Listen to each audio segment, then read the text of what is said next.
महाराष्ट्राच्या राजकारणात काही घडत नाही, तेच तेच आणि तेच तेच. तो आता आपण सगळ्यांनीच त्याच प्रकरणातून बाहेर पडलं पाहिजे आणि इतर विषयाकडे वळलं पाहिजे. आजपासून शिवसेना पक्षप्रमुख उद्धव ठाकरे हे 5 गद्दार खासदारांच्या मतदारसंघाला भेटी देणार आहे.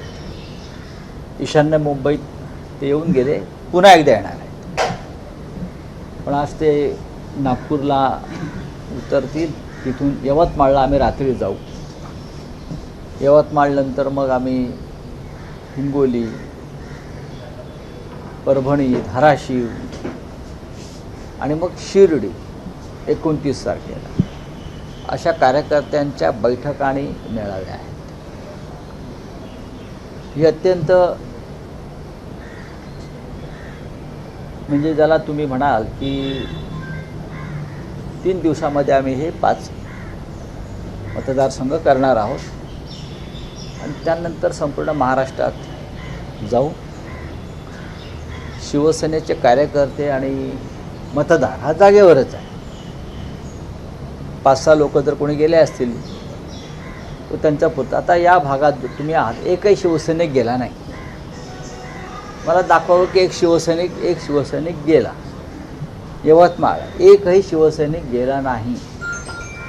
परभणी शिवसैनिक गेला नाही. हिंगोली एकही शिवसैनिक गेला नाही व पदाधिकारी गेला नाही. शिर्डी एकही शिवसैनिक गेला नाही. तर अशा निष्ठावंत शिवसैनिकांना, पदाधिकाऱ्यांना भेटून आम्ही परत मुंबईत येऊ आणि पुढला दौरा. उद्धव ठाकरेंचा दौरा सुरू होतोय आणि त्यामध्ये बातमी येते की पुन्हा 3.0 टायगर ऑपरेशन टायगर राबवलं जाणार. काही 4 आमदार एकनाथ शिंदेंना भेटले आणि ते म्हणतात की काय एकूण 12 जण तयार आहेत. अलीकडच्या काळात शिंदेंना भेटले 4 आमदार भेटले, पण त्यांचं आमच्याबरोबर 12 आमदार आहेत. ठीक आहे, त्यांनी 12 सांगू द्या किंवा 22 सांगू द्या. आमदार आता परवा महाविकास आघाडीची बैठक झाली, त्याच्यात काही आमदार उपस्थित नव्हते. त्याच्यामध्ये शिवसेनेचे बहुसंख्य आमदार होतेच, काँग्रेसचे होते. काही लोक सभागृहात अडकले, काही लोक आंदोलनात, त्याचा रोहित पवार आंदोलनामध्ये होते कुठल्या तरी. तर त्याच्यामुळे कसं आहे की आता हा विषय जो आहे, आता कदाचित त्यांना आता काही पुढे काम राहणार नाही का, सगळेच फोडणार आहेत. ते एक दिवस ते देवेंद्र फडणवीसलाही फोडतील, ते कोणालाही फोडू शकतात. देवेंद्रजीला फोडतील. मग आज उद्या सांगतील आता मी चंद्रशेखर बावनकुळेंना फोडणार आहे. मला बावनकुळे आत्ताच भेटून गेले. काय असं ते करू शकतात. एकदा माणसाला नशा चढली, भांग गांजा फोडाफोडीची, काय मग ते काही बोलू शकतात. देवेंद्रजींना फोडलं आणि मग शेवटी ते सांगतील आता मी अमित शहानाही फोडलं आहे. अमित शहाना देवेंद्र फडणवीस यांच्या विरोधामध्ये फोडण्याचा त्यांचा प्रयत्न चालू आहे, हे सगळ्यांना माहिती आहे. त्याच्यामुळे सगळ्यात जास्त ऑपरेशन टायगरपासून देवेंद्र फडणवीस याने सावध राहायला पाहिजे. आमचं ऑपरेशन टायगर वगैरे काय नाही, आम्ही टायगर आहोतच. आम्ही टायगर आहोत, मग ते कोण होते स्वतः ते पाहावं लागेल. असं आहे की ऑपरेशन टायगर हे देवेंद्र फडणवीस यांच्यामुळे यशस्वी झालं. 5 आमदार होते, 6व्या आमदाराचं मन वळवण्यात फडणवीसांनी महत्वाची भूमिका बजावली. शिंदेंना दिल्लीहून हिरवा कंदील जवळपास एप्रिलपासूनच होता, पण एक आमदार त्यांना मिळत नव्हता या सगळ्या गटात. ती जबाबदारी फडणवीसांनी व्यवस्थित पार पाडली आणि त्यांच्यामुळे ऑपरेशन यशस्वी झालं. बघा, प्रत्येकजण आता मीच कसं याच्यामध्ये भूमिका बजावली याचं श्रेय घेण्याचा प्रयत्न करत असतो. त्यांचे जे चमचे असतात ते अशा बातम्या देत असतात. 6 गद्दार फुटले हीच बातमी आहे. कोणी कोणाला फोडलं यापेक्षा 6 गद्दारांनी माती खाल्लं, शेण खाल्लं, लाखो मतदारांशी बेईमानी केली. जे गद्दार मशाल चिन्हावर निवडून आले होते बरं का, ते फुटले. बाकी याच्या पलीकडे आम्हाला त्याच्यामध्ये आता महत्त्व काय वाटत नाही. आम्ही त्यांना विसरलेलो आहोत. आता आम्ही जेव्हा निवडणुका होतील तेव्हा गाडण्याचं काम नक्की करू. परवा एकनाथ शिंदे असं म्हणाले की संजय राऊत जेवढं बोलत आहेत आमच्या विरोधात तेवढा आमचा पक्ष वाढत जातो. मग वाढू द्या ना. तुमचा पक्ष कसा वाढतो? तुमचा पक्ष वाढण्यासाठी आता परवा 6 खासदारांना 50-50 कोटी रुपये दिले. किती खर्च आहे तुम्हाला माझ्यामुळे? हा, मी बोलल्यामुळे तुमचा किती खर्च वाढतो आहे. 50-50 कोटी रुपये दिले, परत 25-25 कोटी रुपये द्यायचे आहेत. त्याच्या आधी 1000-2000 कोटी दिले माझ्यामुळे.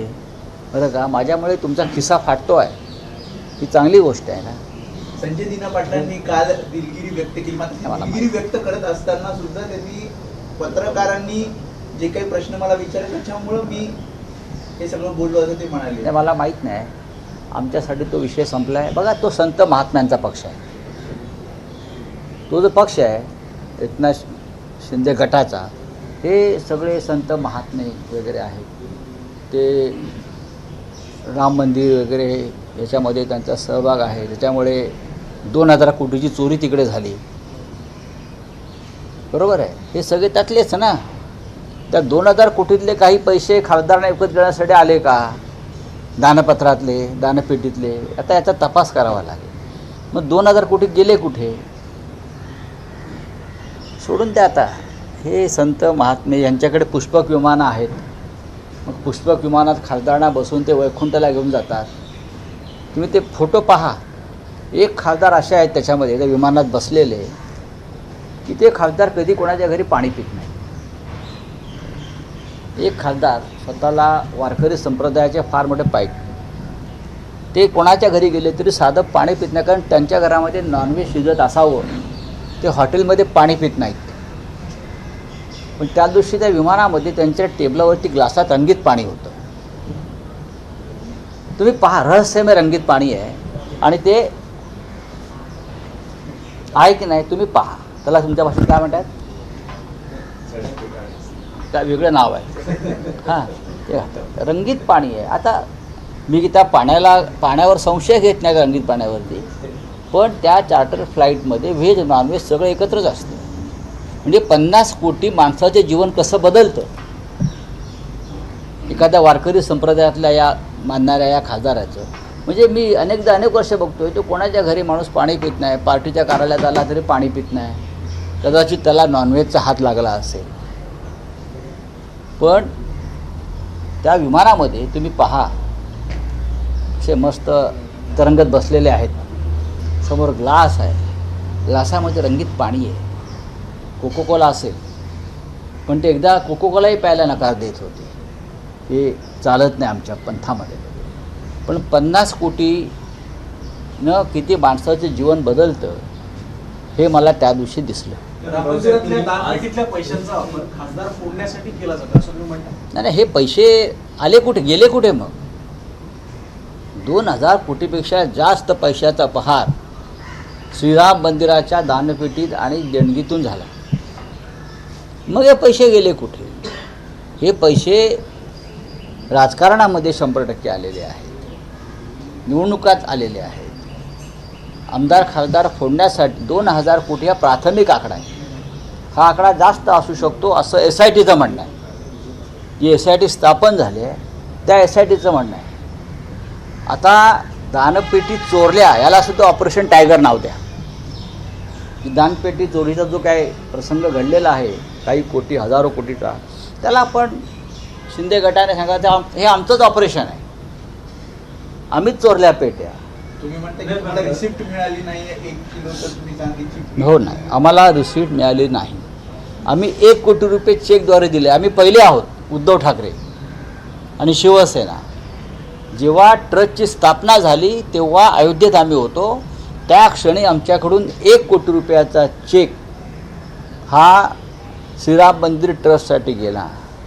आणि त्याच वेळेला आमच्याकडून 25 किलोपेक्षा जास्त चांदीची वीट, ही पहिली वीट आम्ही त्यांना दिली. जास्त त्या विटीची रिसिप्ट नाही. आणि सगळ्यात जास्त चोऱ्या तिकडे चांदीच्या विटांच्या किंवा चांदीच्या ज्वेलरीच्या झालेल्या आहेत. चंपतराय यांना पाठीशी घातलं जातं. चंपतराय आणि तिकडलं भाजपचे सगळे पदाधिकारी यांनी अयोध्येतल्या जमिनी विकत घेतल्या स्वस्त्यात. आणि त्या ट्रस्टला दामदुपटीनं विकल्या. तुम्ही म्हणालात उद्धव ठाकरेंच्या दौऱ्याचा उल्लेख केला की आज ते फुटीर खासदारांच्या मतदारसंघात आहे उद्यापासून. पण एकनाथ शिंदेचं असं म्हणणं आहे की आता जे दौरा करतायत खूप उशीर झालेला आहे. खरं तर उद्धव ठाकरेंनी याआधीच दौरा करायला पाहिजे होता. या सगळ्या खासदारांचा मुद्दा असा होता की उद्धव एकनाथ ठाकरे- शिंदेने एक करावं हे सगळं बोलण्यापेक्षा स्वतःचा पक्ष स्थापन करावा स्वतःचा, आणि या सगळ्या गोष्टी निवडणूक लढून झाल्यावर जो निकाल येईल त्यानंतर बोलावे. काय तुम्ही यांचं मनावर घेताय शिंदे शिंदे? त्यांनी स्वतःचा पक्ष स्थापन करावा, एकनाथ शिंदे यांच्या नावानं स्थापन करावा, आपल्या मुलाच्या नावानं स्थापन करावा ना, काही करावा त्यानं पक्ष. आमचा पक्ष चोरत आहे, आमचं चिन्ह चोरत आहे अमित शहाच्या मदतीनं, आणि त्या चोऱ्या माऱ्या करून तुम्ही आम्हाला ज्ञान देताय. आता परत मी काय बोललो त्या चोरांना तर म्हणणार संजय राऊत बोलतात. का नाही बोलायचं मला सांगा जरा. तुम्ही एक तुमचा पक्ष स्थापन करून बघा, चालवून बघा स्वतःचा पक्ष. अमित शहाच्या जीवावर चालवू नका.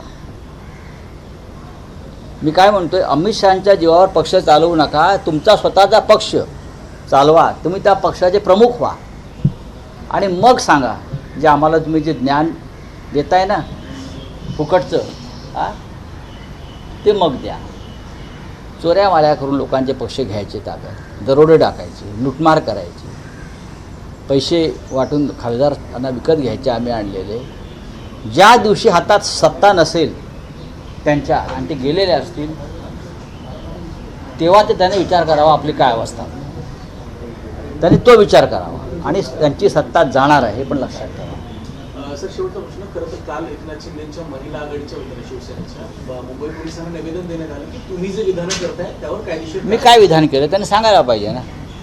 मी गद्दारांना गद्दार म्हटलं, पुढे काय. दुसरा पर्याय शब्द असेल ते मला द्या असं मी त्यांना सांगितलेलं आहे. मी मराठी भाषेचा अभ्यासक आहे, मी 40 वर्ष सामनाचा संपादक आहे. त्याच्या आधीसुद्धा मी अनेक मोठ्या वृत्तपत्रात काम केलं. मराठी भाषेतले सगळे शब्दकोश, शब्दरत्नाकर माझ्याकडे आहे, त्याची मी पारायणं केलेली आहे. गद्दार आणि बेईमान ह्याला पर्यायी शब्द मला एकच आढळला, तो म्हणजे एकनाथ शिंदे मराठी भाषेत. दुसरा कुठला असेल तर मला त्याने सांगावं. सर, जो खासदार छोड़ के गए हैं, उद्धव ठाकरे उन क्षेत्र में दौरा करने वाले हैं. ऑपरेशन टाइगर हुआ, अब ये कह रहे हैं कि जो एमएलएज हैं उनसे भी टच में है. देखो, लेकिन जब ये ऑपरेशन आप टाइगर टाइगर होने को- के बाद आप ये टाइगर को ऑपरेशन बदनाम डैमेज मत कंट्रोल करो. है उद्धव ठाकरे की तरफ से. ये टाइगर को बदनाम मत करो. एक तो मान लिया ना, हम सब लोग आज भी टाइगर है. अगर हम टाइगर है तो जो आपके साथ चले गए वो कौन है? हाँ, लोमड़ी है. आप लोग लोमड़ी है, हम टाइगर है. टाइगर का कभी ऑपरेशन नहीं होता है. टाइगर को आसपास आप नहीं जा सकते, इसलिए तो आप डर कर भागम भाग, किसी को Y+, किसी को YZ, हाँ, किसी को Z+, किसी को प्राइवेट सिक्योरिटी. टाइगर को तो आप डरते हो ना, डरना भी चाहिए, खा जाएगा आपको. आप सिक्योरिटी में बैठकर मंत्रालय में हमसे बात करेंगे. सबसे पहले आप अपने खुद की पार्टी बनाओ. शिवसेना आपके नहीं है, वो हमारी है, बाला साहब ठाकरे जी की है. आपके खिस्से में आपने सुप्रीम कोर्ट, चुनाव आयोग को डालकर अमित शाह जी के आशीर्वाद से हमारी पार्टी आपने चुरा ली. आपके खुद की पार्टी बना लो, आपका खुद का सिंबल ले लो, चुनाव लड़ लो, बाद में हमसे बात करो. बाकी ये बात मत करो. ये तो ठीक है, कौन सा ऑपरेशन करना है करने दीजिए. एक ऑपरेशन होगा, आप बचोगे नहीं. सर, उद्धव ठाकरे दौरा कर रहे हैं. आज हम- ये क्या ऑपरेशन डैमेज कंट्रोल है? ये ऑपरेशन डैमेज कंट्रोल की क्या बात है?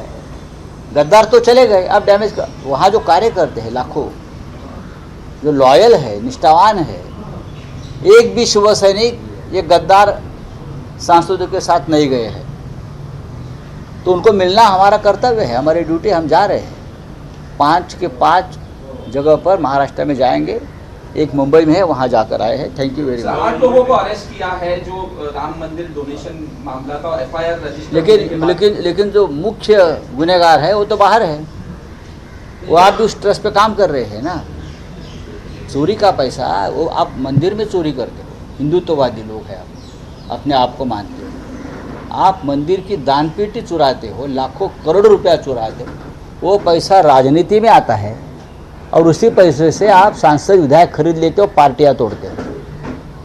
वही राम मंदिर के 2000 करोड़ आप लोगों ने जो चोरी किए हैं, उसी पैसे से आपने आपके सांसद तोड़े, तृणमूल के सांसद तोड़े, विधायक तोड़े, शिवसेना के जो 6 सांसद तोड़े, वो राम मंदिर का ही लूटा हुआ पैसा है। ये जो 6 सांसद को जो 50-50 करोड़ दिया है ना, वो राम मंदिर के दान पेटी यहाँ वो शिंदे के पास आई होगी, वहाँ बहुत दान देता था ना, चोरी का माल वापस। सर, अब शरद पवार के सांसद तोड़ने की बात हो रही है। शरद पवार का बयान है कि हमारा कोई सांसद जाएगा। बात ऐसी है, वो कुछ भी तोड़ सकते हैं। कल एकनाथ शिंदे कहेंगे कि मैं देवेंद्र फडणवीस को ही तोड़ रहा हूँ, फिर बोलेंगे मैंने अमित शाह को भी तोड़ लिया है 500 करोड़ में।